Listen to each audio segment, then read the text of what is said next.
Hello दोस्तों, जय श्री कृष्णा। दोस्तों, गर्भ गीता में भगवान श्री कृष्ण ने जिन वचनों को कहा है वो वाकई समझने योग्य है। भगवान श्री कृष्ण के मुख से निकले वो वचन न केवल अमूल्य ज्ञान देते हैं बल्कि आने वाले बच्चे का जीवन भी संवार देते हैं।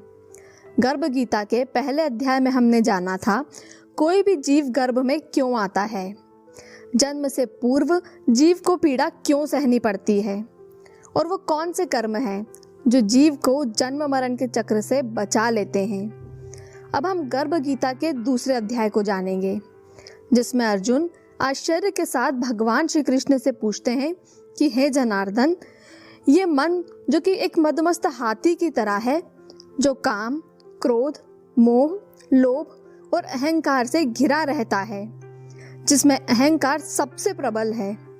हे प्रभु, कृपा करके मुझे बताएं कि इस मदमस्त हाथी रूपी मन को वश में कैसे किया जाए, इस चंचल मन को आपकी भक्ति में कैसे लगाया जाए।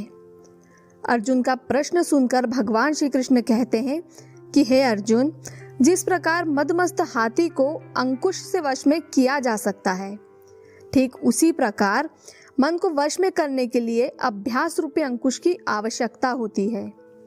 भक्ति और ज्ञान निरंतर अभ्यास किए जाए तो ये प्राप्त कर पाना संभव है। माताएं, श्री कृष्ण और अर्जुन के संवाद को अपने गर्भ तक पहुंचाने के लिए अपनी आंखों को बंद कीजिए और अपने दोनों हाथों को अपने गर्भ पर रखकर अपने शिशु से कहिए कि हे मेरे प्यारे बच्चे, भगवान श्री कृष्ण की ये सीख आपके जीवन को बहुत ही आसान बना देगी। आप बस इस कलयुग में अपने मन को शांत रखने का प्रयास करना। जिस प्रकार किसी जंगली जानवर को भी अंकुश की मदद से वश में किया जा सकता है, जिसके बाद वो अंकुश लगाने वाले के इशारे पर सब काम करता है, ठीक उसी प्रकार आप भी अपने मन में अंकुश लगाए रखना।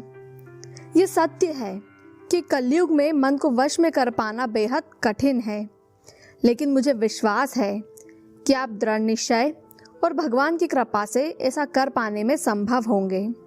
आप हर कठिन समय को पार करने के लिए भक्ति, ध्यान और योग की सहायता लेना।